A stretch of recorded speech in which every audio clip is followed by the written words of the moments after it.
My name is Evelyn Evie Reed.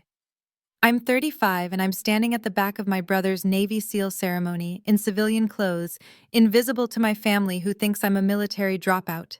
The irony, I'm a colonel in Air Force Special Operations. For national security reasons, I've kept my career a secret for years. As I scan the crowd, I notice my brother Ethan's commanding general looking in my direction, his eyes widening in recognition.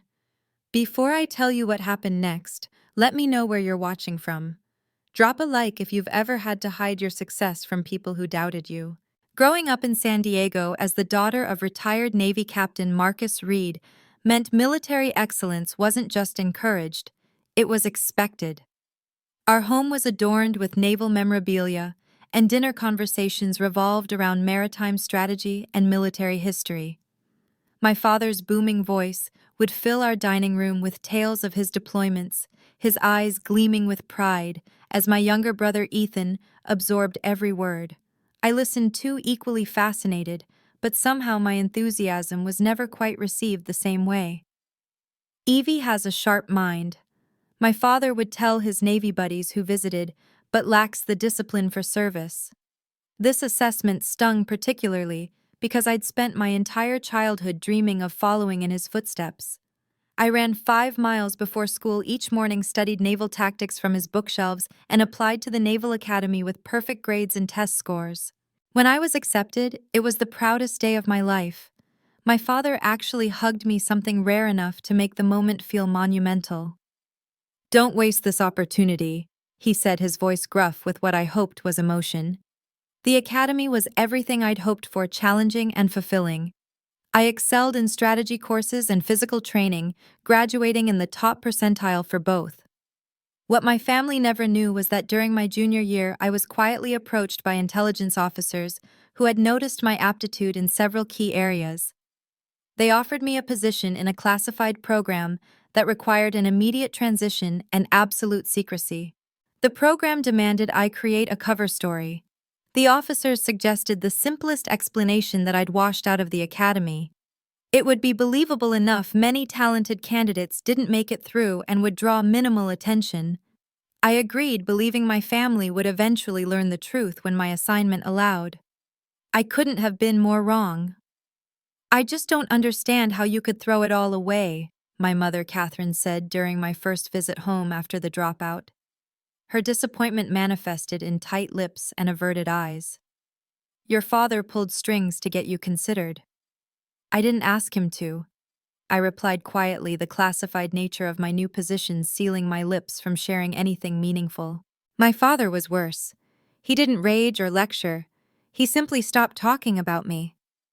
When relatives asked about his children, he'd light up discussing Ethan's accomplishments at the academy, where he was following the traditional path I'd supposedly abandoned, and then change the subject when my name arose.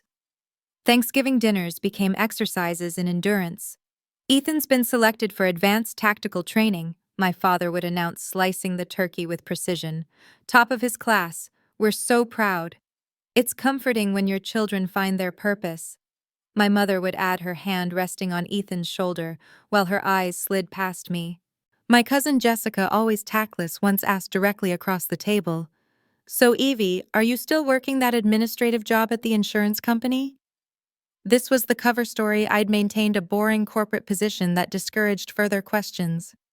"Yes," I answered, swallowing both the lie and my pride. "Still there. Good benefits, I guess," she replied with a thin smile that conveyed volumes about her assessment of my life choices. Meanwhile, my actual career was advancing at an extraordinary pace. I couldn't tell them about the night operations in countries officially untouched by American forces. I couldn't mention the intelligence I'd gathered that had saved countless lives, or the commendations accumulating in a secure facility rather than on my wall. I couldn't explain the months of silence when I was unreachable because I was operating deep undercover. Each success in my classified world seemed to parallel a disappointment in my family's eyes. When I was promoted to major, my parents were discussing how Ethan had been selected for an elite training program. When I received a silver star in a private ceremony, my mother was lamenting to her friends about her daughter, who just didn't apply herself. Ethan himself wasn't unkind. He simply followed our parents' lead, growing increasingly distant as our supposed life paths diverged. Occasionally, he'd call with news of his accomplishments, always ending with an awkward, "So, how's the office job?" I'd murmur congratulations and offer vague updates about my fictional corporate life, hating every second of the deception. Years passed this way, with the divide growing wider. I developed a thick skin about my family's perception, focusing instead on my missions and the difference I was making. But deep down, the pain of being the family disappointment never fully subsided. Every achievement in my secret life was shadowed by the knowledge that the people who should be proudest didn't even know. My transition from Naval Academy student to Air Force Special Operations was abrupt and intense. While my family believed I was licking my wounds and settling for civilian mediocrity, I was actually undergoing some of the most rigorous training the military offers. The program that recruited me specialized in intelligence gathering and analysis with direct tactical applications, a rare combination that suited my particular skills. The training facility was located in an unmarked compound in Virginia, where days began at 4:00 a.m. and often ended after midnight. Physical conditioning was merely the foundation. The real work involved learning to process and analyze intelligence in real-time crisis situations, often while experiencing extreme physical stress or sleep deprivation. Read your mind works differently, my instructor Major Thompson noted after I solved a particularly complex intelligence simulation. You see patterns where others see chaos. This aptitude accelerated my progress through the program. While most trainees required 18 months to complete the course, I finished in 11. My first assignment came immediately, a low-profile intelligence gathering operation in Eastern Europe, where Russian influence was creating concerning ripple effects. Colonel Olivia Vance became my mentor during this period, a pioneering woman in special operations. She recognized something in me that reminded her of herself. "The system isn't built for us," she told me frankly during a debriefing. "But that's precisely why we succeed in it. We approach problems from angles others don't consider." Under her guidance, I learned to navigate not just the operational challenges, but also the unique difficulties of being a woman in this elite space. She taught me to use others' underestimation as an advantage to speak with quiet authority rather than volume, and to build networks of trust that transcended the usual military hierarchies. By my 4th year, I had been promoted twice and led my own intelligence team in operations spanning 3 continents. My specialty became extracting critical information in environments where traditional intelligence assets couldn't operate. One particular mission in Syria resulted in intelligence that prevented a major terrorist attack on European soil. The classified commendations cited my exceptional judgment under extreme pressure and innovative tactical approach. Yet each time I received recognition within my classified world, the contrast with my family life became more painful. I attended award ceremonies alone, watching other officers embrace their proud families. I celebrated promotions with colleagues who knew only pieces of my story, never the full picture. And I continued to maintain my cover as an unremarkable corporate drone during increasingly infrequent family visits. "Congratulations on your promotion to team lead in customer service," my mother said during one phone call, clearly making an effort to show interest in what she believed was my career. I had actually just been promoted to lieutenant colonel after a successful counterterrorism operation in Somalia. "Thanks, Mom," I replied, hating the deception. "It's just a small step up." The operational security requirements of my position meant maintaining absolute secrecy even as I rose to command larger teams and more sensitive missions. My cover story remained in place. Only a handful of high-ranking officers knew my complete service record, while most who worked with me knew only the portions relevant to our joint operations. By the time I reached the rank of colonel at age 34, an accomplishment that placed me among the youngest to achieve this rank, I had led operations in over a dozen countries and saved countless lives through intelligence work. My specialty in counterterrorism had expanded to include disrupting human trafficking networks and preventing hostile cyber operations against critical infrastructure. What made my rapid rise even more remarkable was achieving it while facing the additional challenges women in special operations encounter.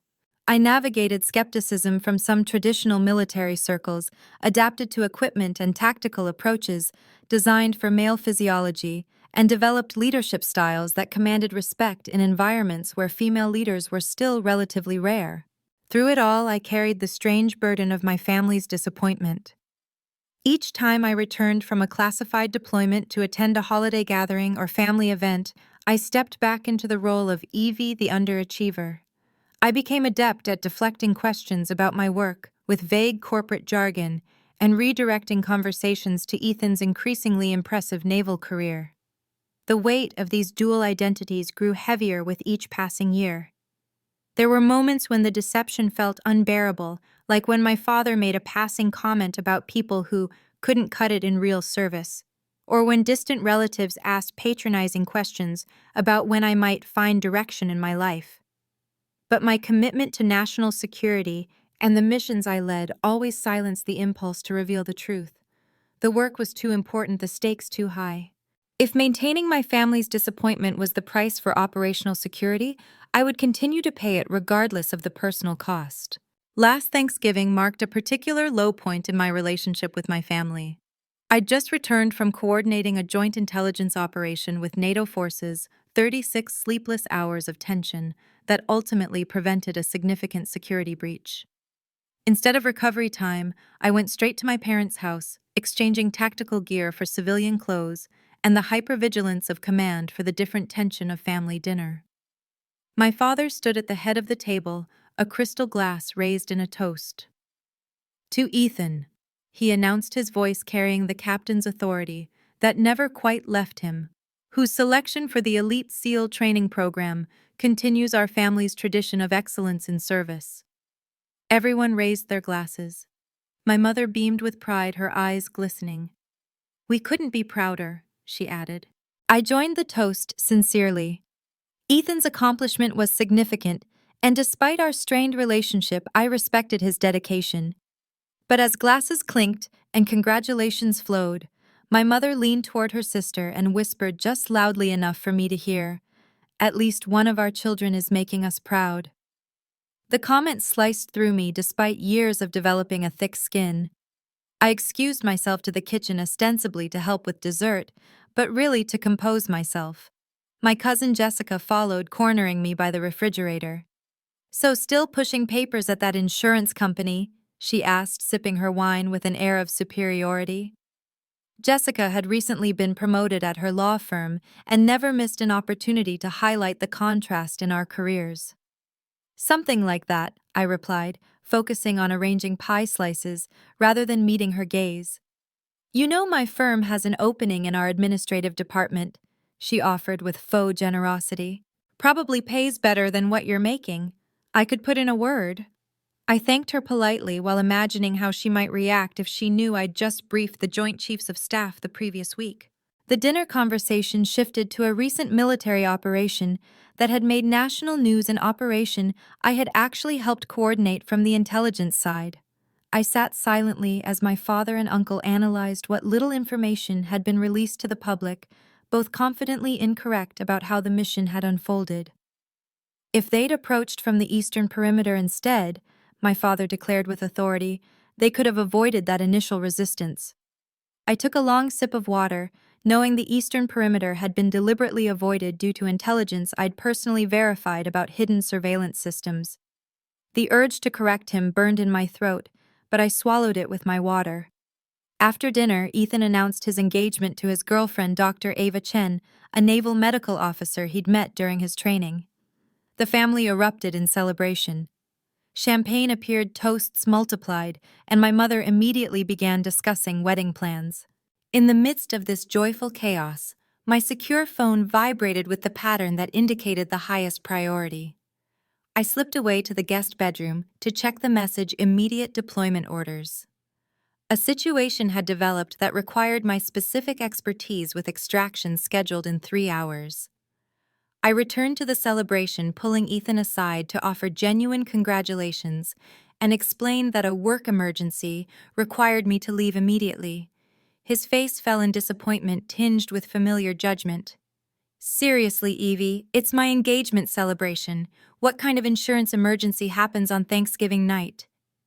I'm sorry, I said, meaning it completely but unable to explain further. I wouldn't leave if it wasn't absolutely necessary. My parents reacted with the resigned disappointment I'd grown accustomed to. Of course Samantha has to leave, my mother said to the relatives, not bothering to lower her voice. Her priorities have always been different. I caught my father's headshake as I gathered my coat, the subtle gesture of disapproval that had followed me since childhood. As I drove away, the family continued celebrating without me while I prepared mentally for the classified operation ahead. The mission kept me deployed through Christmas and into the new year. When I finally returned, I learned that my absence had become a focal point of family discussion. Ethan's engagement party had been held without me, and my failure to attend had been interpreted as further evidence of my disregard for family. Your brother was hurt, my mother informed me during a tense phone call. After everything he's accomplished, the least you could do is show up for his important moments. What she couldn't know was that during his engagement party, I had been leading a critical intelligence operation that resulted in the rescue of kidnapped aid workers. The mission earned me another commendation, one that would remain in a classified file rather than on my mantle. The growing divide between my professional success and personal failure created an increasingly unbearable tension. Each family interaction became more strained, each deception more painful. As Ethan's seal ceremony approached, I found myself at a breaking point, torn between my duty to national security and my crumbling relationship with my family. The day of Ethan's seal ceremony dawned clear and bright, perfect Southern California weather that seemed to mock my inner turmoil. I deliberated for weeks about whether to attend, knowing my presence would be scrutinized by a family increasingly frustrated with what they perceived as my indifference to Ethan's achievements. My decision to go wasn't simple. I requested a rare day of leave from my duties, arranged secure transport, and carefully selected civilian clothes that would allow me to blend in while still maintaining appropriate military bearing, a habit too ingrained to break even in this context. The Naval Special Warfare Command facility gleamed in the morning sun as I approached. I instinctively cataloged security positions and protocols, my trained eyes noticing details most civilians would miss. This awareness reminded me how far I was from the person my family believed me to be. I arrived deliberately late, slipping into the back row as families claimed seats near the front. My parents occupied prominent positions in the family section, my father wearing his dress uniform with the pride of a naval captain, whose son was following his distinguished path. My mother sat beside him, elegant in a navy blue dress, her posture reflecting the military precision she'd absorbed through decades of marriage to my father. The ceremony proceeded with the characteristic discipline and tradition of naval special warfare. Each element, from the presentation of colors to the precise movements of the honor guard, followed protocols I knew intimately from my own classified ceremonies. The difference was that today's event was public, celebrated openly with proud families and commemorative programs, unlike the clandestine recognition of my own achievements. As the ceremony progressed, I found myself analyzing the security perimeter out of professional habit, while simultaneously absorbing the significance of Ethan's accomplishment. Becoming a SEAL represented years of grueling training and exceptional dedication, a fact I appreciated perhaps more fully than anyone else in my family could. Midway through the ceremony, I noticed a familiar face on the platform, Rear Admiral Miller, who had commanded joint operations where my intelligence team had provided critical support. He was scheduled to deliver remarks as part of the leadership cadre. Seeing him triggered an immediate internal alert. Admiral Miller was one of the few high-ranking officers who knew my complete service record and true rank. I shifted slightly in my seat, angling myself to become less visible from the stage. The movement was subtle, the kind of adjustment intelligence officers make instinctively to avoid recognition when necessary. For a moment I believed I had successfully minimized my presence. Then came Ethan's moment of recognition. He stood tall as his accomplishments were read, his face composed in the disciplined expression of a warrior receiving honors. Despite our complicated relationship, pride swelled in my chest. Whatever else had transpired between us, my brother had earned this moment through genuine merit and determination. As applause followed Ethan's recognition, I allowed myself to relax marginally, a mistake in retrospect. My slight movement caught Admiral Miller's eye during his scan of the audience. I watched his expression change. As recognition dawned, first confusion, then certainty, then an unmistakable reaction to finding a highly decorated Air Force Special Operations colonel sitting anonymously in civilian clothes at a Navy SEAL ceremony. Our eyes locked momentarily. In that brief exchange, I conveyed a silent request for discretion that military personnel of our rank and experience understand implicitly.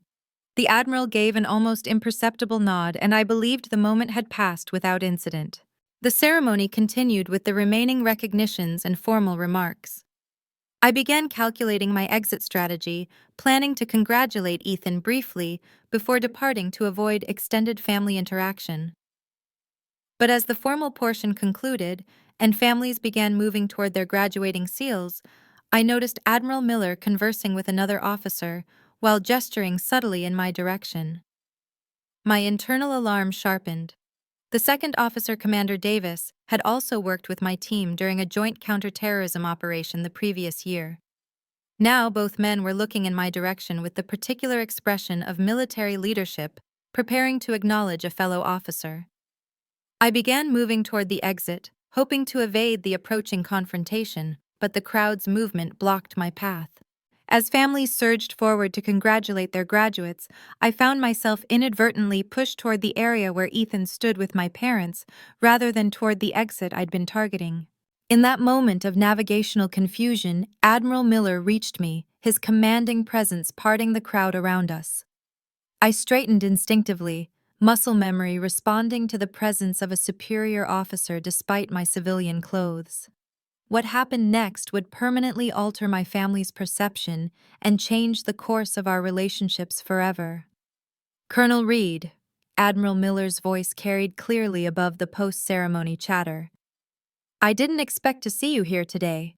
The title echoed in the space around us, turning heads. My parents, standing just feet away beside Ethan, froze in confusion. Admiral Miller, I responded automatically, assuming the formal posture ingrained through years of military service. It's good to see you, sir. Last time was that joint operation in the Gulf, wasn't it? He continued, either unaware of or unconcerned about my family's proximity. Your intelligence was impeccable as always. Saved a lot of lives. My mother's hand flew to her mouth. Ethan's expression transformed from celebration to bewilderment. My father stood rigid, his brow furrowed in deepening confusion. Colonel. My father finally spoke the word, sounding foreign on his tongue when directed at me. There must be some mistake. Admiral Miller turned, noticing my family for the first time. Recognition flashed across his face as he took in my father's decorated Navy uniform. Captain Reed, he acknowledged with respect, before turning back to me with raised eyebrows. They don't know. Before I could respond, Commander Davis approached, extending his hand. Colonel Reed, your team's work on the Antalya operation was remarkable. We've implemented your extraction protocols across 3 divisions now. The reality of my position was materializing around us like a photograph developing in solution, becoming clearer with each passing second. My carefully maintained cover, the story of professional mediocrity I'd cultivated for years, was dissolving in real time. Evelyn. My mother's voice trembled with confusion. What are they talking about? Admiral Miller assessed the situation with the quick comprehension of a seasoned commander. Captain Reed, Mrs. Reed, he addressed my parents directly. Your daughter is one of our most valuable assets in special operations. Her work in intelligence and counterterrorism has been extraordinary. That's not possible, my father stated flatly. Evelyn left the Naval Academy. She works in insurance. Air Force, not Navy, Admiral Miller corrected, and at a rank that reflects exceptional service. The insurance work would be her cover story, fairly standard in her division. Ethan stepped forward, his new SEAL trident gleaming on his uniform. Evie, is this true? The moment of decision had arrived without warning or preparation. Years of secrecy pressed against the sudden exposure, creating a disorienting pressure. But as I looked at my family's confused faces, I recognized that continuing the deception was no longer an option. Yes, I confirmed simply. It's true. My father's expression cycled through disbelief, confusion, and the beginning glimmers of reassessment. You're actually a colonel in the Air Force Special Operations Command Intelligence Division. I specified the words, feeling strange after years of careful avoidance. I was recruited from the academy directly into a classified program. The dropout story was my cover. Other officers who recognized me had begun to drift over, creating an impromptu gathering that made the revelation increasingly public. A major from Joint Special Operations Command nodded respectfully in my direction.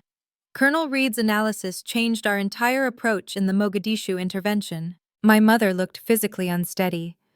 All this time, when we thought, I couldn't tell you, I said quietly.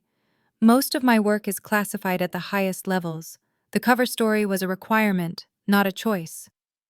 Ethan's expression had transformed, completely shifting from confusion to a growing understanding that only another military professional could fully grasp. That's why you missed my engagement party. Coordinating an extraction of exposed assets in Eastern Europe, I confirmed. It couldn't wait, and I couldn't explain.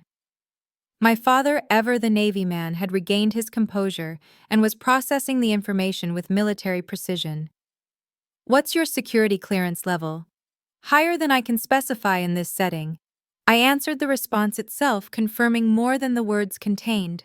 Around us, the crowd continued to celebrate, largely oblivious to the family drama unfolding in our small circle. But within that circle, years of misperception were crumbling under the weight of revealed truth. Admiral Miller, sensing the personal nature of the moment, prepared to withdraw. Captain Reed, you should be proud. Your daughter's service record is exceptional. The details are classified, but the value is beyond question. He turned to me with a respectful nod. Colonel, I'll see you at next month's Joint Operations briefing. As he departed the protective barrier between my two worlds, the accomplished military officer and the family disappointment had been irrevocably breached. Standing before my family in civilian clothes, but now recognized as Colonel Reed, I felt exposed in a way that countless high-risk operations had never made me feel. Why would you let us believe you'd failed? My mother asked, the hurt evident in her voice. It wasn't about what you believed, I explained carefully. It was about operational security. The fewer people who knew, the safer the operations and the people involved.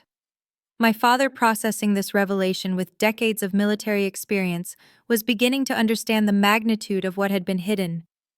To reach colonel at your age, in special operations.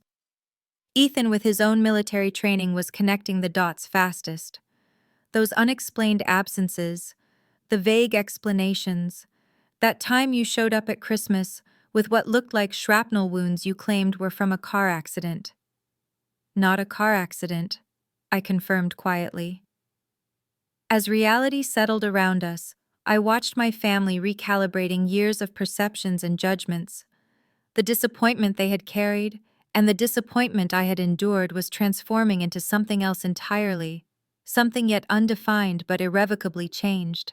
We have a lot to talk about, my father said, finally, his voice carrying the weight of a man discovering he had been wrong about a fundamental truth. Yes, I agreed. We do. The family dinner following Ethan's ceremony took place at an upscale restaurant near the base, a celebration planned long before the day's revelations. What should have been exclusively focused on Ethan's achievement had now become something else entirely, the first honest family gathering of my adult life. We sat at a private table in the corner, security conscious even now. My father ordered wine with uncharacteristic generosity, perhaps recognizing that this conversation required social lubrication. Silence hung heavily as menus were studied with unusual intensity, everyone avoiding the elephant in the room until the waiter departed with our orders. So, my father began setting his water glass down with precision. A colonel. It wasn't a question, but I nodded confirmation. That's remarkably fast advancement. He continued, the career military officer in him automatically calculating the timeline.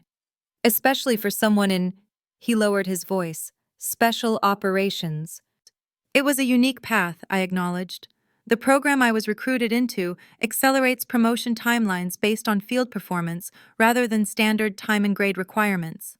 My mother, who had been unusually quiet, finally spoke.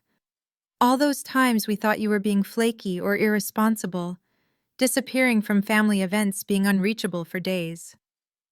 I was deployed, I finished for her. Often in locations I can't name, doing things I still can't discuss. Ethan leaned forward, professional curiosity mixing with brotherly reassessment. That scar on your shoulder from 2 Christmases ago. Kabul, I said simply. Extraction operation went sideways. My father's face tightened. The career naval officer understood immediately what went sideways typically meant. And we were giving you grief about missing family photos, my mother whispered, horror dawning in her expression. The conversation paused as our salads arrived. When the waiter departed again, my father asked the question that clearly bothered him most. Why the Air Force? You were at the Naval Academy. I had to smile slightly. Of course, that would be his first substantive question. The program that recruited me operated jointly, but was administratively housed under Air Force Special Operations. The work suited my particular skills regardless of branch. Which are, he pressed. Intelligence analysis under high-pressure conditions, pattern recognition in asymmetric environments, asset development and management, some other specialties I can't detail. Ethan whistled softly. That's the heavy stuff, Evie. My mother was struggling to reconcile the daughter she thought she knew with this new reality. But why couldn't you tell us anything? We're your family. Operational security, I explained gently. The nature of my work means that knowledge of my real position could potentially endanger operations or expose networks. The cover story was created and maintained by the program, not by my choice. For 12 years, my father challenged the hurt beneath his question, evident despite his military bearing. Not one word of truth. That's the job, Dad, I said simply. You of all people should understand that some positions require complete compartmentalization. He fell silent, military discipline, acknowledging what the father in him wanted to deny. The main course arrived, providing another brief reprieve from the intensity of the conversation. As we began eating, Ethan broke the tension with a short laugh. So, all those times I was bragging about my promotions and assignments? You were talking to someone who was briefing Joint Chiefs. I finished with a small smile. God, I must have sounded like such an idiot, he groaned. You didn't, I assured him. Your accomplishments are real and significant. Different operational areas, different challenges. My mother set down her fork, her food barely touched. I keep thinking about all the things we said to you over the years, the disappointment we expressed, the judgments. You didn't know, I said. You couldn't have. But we should have trusted you, she insisted, tears gathering. We should have seen that there was more happening than what appeared on the surface. Instead, we just wrote you off. The raw truth of her statement hung in the air. They had written me off, creating a narrative of the disappointing daughter that fit the limited information they had. My father, always less comfortable with emotional displays, redirected slightly. Your upcoming promotion. Admiral Miller mentioned a briefing next month. Are you being considered for Brigadier General? It's not finalized yet, I confirmed quietly. The recommendation is based on the Tavros operation results. That's all I can say about it. His eyebrows rose sharply. At your age, unusual, I acknowledge. My mother wiped her eyes. And we wouldn't have known about this either if today hadn't happened. I hesitated, then admitted the truth. Probably not the details. You might have eventually learned I was military, but specifics about rank and position would have remained classified. The meal continued with questions I could answer intermingled with ones I couldn't. The boundaries of classified information remained even in this new openness, creating an imperfect but vastly improved communication. For the first time, my family was seeing the outline of my real life, even if many details remained in shadow. After dinner, my parents invited me back to their home, a gesture that felt significant after years of emotional distance. In their living room, my mother disappeared briefly before returning with a dusty box. "I kept these," she said, setting it between us, "even though I didn't understand why you'd want them." Inside were mementos from my academy days, my midshipman's cap, academic awards, photographs, items that would have made no sense to preserve for someone who had supposedly failed out, yet she had kept them anyway. "Some part of me never believed the story," she admitted quietly. "It didn't fit the daughter I raised, but I couldn't imagine an alternative explanation." My father, after several drinks and hours of processing, had grown unusually reflective. "I was hardest on you." He acknowledged military directness applied now to personal failing. "When we thought you'd washed out, I took it personally, made it about my legacy rather than your path." I understood why, I told him honestly, and maintaining the cover story was part of my duty even when it was difficult. Duty, he repeated the concept resonating deeply with his naval core. At the expense of being known by your own family. Ethan, who had been listening quietly, finally spoke again. "But things can be different now, right? I mean, we know the basic truth even if details stay classified." It was the question I'd been considering throughout the evening. "Some things can change," I agreed cautiously. "You know my actual profession now, my general position. But most of my work will remain classified. There will still be unexplained absences, questions I can't answer. But we'll understand what they mean now," my mother said. As the evening drew to a close, my father did something unprecedented in our relationship. He stood straightened as if addressing a fellow officer and extended his hand formally. "Colonel Reed," he said, using my rank for the first time, "I believe I owe you an apology and my respect." I took his hand, years of military bearing preventing the emotion in my throat from showing on my face. "Thank you, Captain." It was an imperfect beginning to a new chapter one, where the truth, even partially revealed, created the possibility for healing what deception had damaged. As I left my parents' home that night, I carried both the continued weight of necessary secrets and the newfound lightness of being partially known by those who mattered most. 6 months after Ethan's seal ceremony, I found myself approaching my parents' home for another family gathering.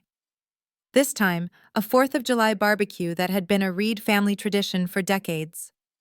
The familiar nervousness that had accompanied these visits for years had transformed into something different, a cautious optimism about family relationships rebuilding on more honest ground.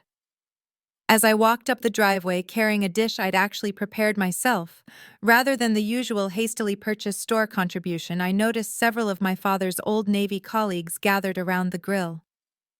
In previous years, I had avoided these military-heavy gatherings whenever possible, finding the deception particularly difficult among those who spoke my professional language. Today was different. My father spotted me and straightened slightly, not quite the attention stance of military protocol, but a new recognition that carried its own significance. "Evie's here," he called, using my familiar name but with a new tone. As I approached, he did something unprecedented. He turned to his friends and said, "Gentlemen, my daughter, Colonel Reed, Air Force Special Operations." The introduction, simple but accurate, represented a seismic shift. The retired officers nodded with the respect of men who understood precisely what the rank and division signified, particularly for someone my age. No details were necessary. The basic facts communicated volumes to those who spoke the language of military service. My mother emerged from the house, her greeting warmer than I could remember in years. As she hugged me, she whispered, "I put together a small display. Nothing classified, I promise." Curious, I followed her inside to the study, my father's domain traditionally filled with his naval memorabilia. In one corner, she had created a discreet but meaningful arrangement: my academy graduation photo, the few unclassified commendations I'd been able to share, and a recent formal photograph in uniform following my promotion to brigadier general. "Is this okay?" she asked, uncertainty in her voice. "I wanted to honor your service too, but I wasn't sure about security concerns." I examined the display carefully. "It's perfect," I assured her. "Nothing here reveals operational details." Her relief was evident. "Good. Your father checks it every day, you know. I think he's still wrapping his mind around everything." Returning to the backyard, I found Ethan manning the grill alongside our father. My brother's transformation had been perhaps the most straightforward: one military professional, recognizing another with the shared understanding that comes from parallel experiences despite different branches and specializations. "General," he greeted me with a grin and a deliberately informal salute. "Burger or hot dog?" "Both," I replied, falling easily into the sibling banter that had been absent for too long. "I just finished 3 weeks of MREs. I'm making up for lost time." He nodded, understanding immediately what 3 weeks likely signified. Without asking questions he knew I couldn't answer. This new shorthand between us, acknowledging the boundaries of classified work without resentment, had become one of the unexpected gifts of the truth.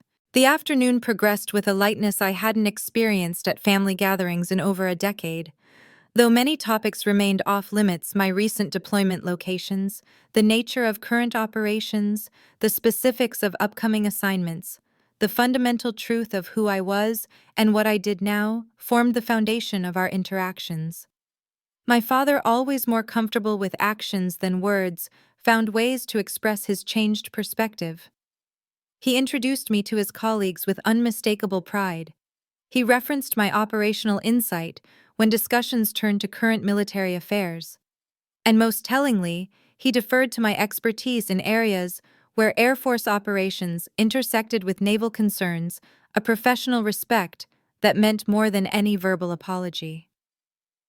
As evening approached and we gathered for the traditional Reed family photo, I stood beside Ethan, both of us now recognized for our service rather than compared by it.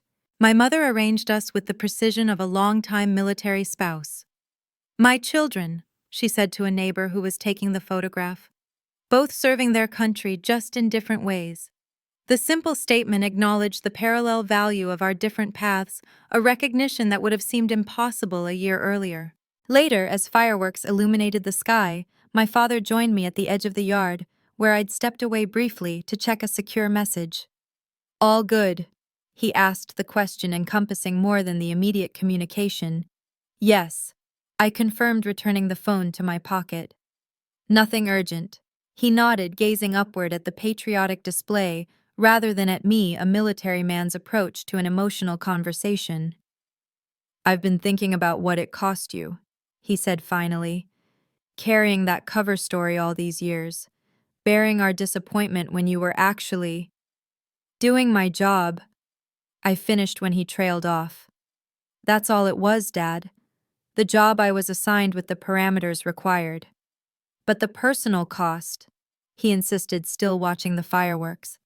"Missing the recognition you deserved, even from your family." I considered this, formulating my response with the same care I applied to operational assessments. "There's something freeing about being evaluated solely on your work without external expectations or family legacy influencing perceptions," I offered. "In some ways, starting with a blank slate let me define my own path." He absorbed this perspective thoughtfully. "Still, I regret the judgments we made with incomplete information." "That's the nature of intelligence work," I replied with a small smile. "Everyone operates with incomplete information. The difference is whether you recognize its incompleteness." This observation, applying professional principles to personal relationships, seemed to resonate with him. "A fair assessment," he acknowledged, military precision in his nod. As we rejoined the family gathering, I reflected on the strange journey of the past 6 months. The revelation at Ethan's ceremony had not instantly repaired years of misunderstanding, but it had created space for something new to grow. The family that had once seen me as their greatest disappointment was now navigating a recalibrated relationship based on partial truth, the maximum disclosure my position allowed. 2 weeks later, I stood at attention during my promotion ceremony, the stars of a brigadier general being affixed to my uniform. Unlike previous promotions celebrated only among cleared colleagues, this one included 3 seats in the family section occupied by my parents and brother. The technical details of my accomplishments remained classified in the official citation cloaked in the deliberately vague language of special operations. But the pride in my family's eyes needed no detailed explanation. They understood enough now. Not everything, but enough. As the ceremony concluded and I joined my family, my mother embraced me with tears in her eyes. "I always knew you were exceptional," she whispered. "I just didn't know how." My father, ever the naval captain, extended his hand for a formal shake before professional composure gave way to parental pride, and he pulled me into a brief, tight hug. "Well done, General Reed," he said gruffly. "Well done." The journey from family disappointment to recognized professional had been complicated by necessary secrets and security requirements that would never fully disappear. But standing with my family accepting congratulations for an achievement they could finally acknowledge, I found peace in being partially known and imperfect but meaningful visibility after years in the shadows. Here's a powerful lesson from this experience. Sometimes the truth emerges in unexpected ways, and the perceptions others hold aren't reflections of your reality, but simply products of the limited information they have. The worth you create through your work and your choices remains valid even when it's unrecognized. Authenticity, even when it must be incomplete, creates possibilities for connection that deception cannot. Have you ever been misjudged based on appearances or assumptions, or have you kept parts of yourself hidden for necessary reasons? I'd love to hear your stories in the comments below. And if this journey of family reconciliation and professional recognition resonated with you, please hit that like button and subscribe to hear more stories of resilience and unexpected revelation. Thank you for listening to my story, and remember, sometimes the most powerful truths are the ones we carry quietly within us until the right moment for revelation arrives.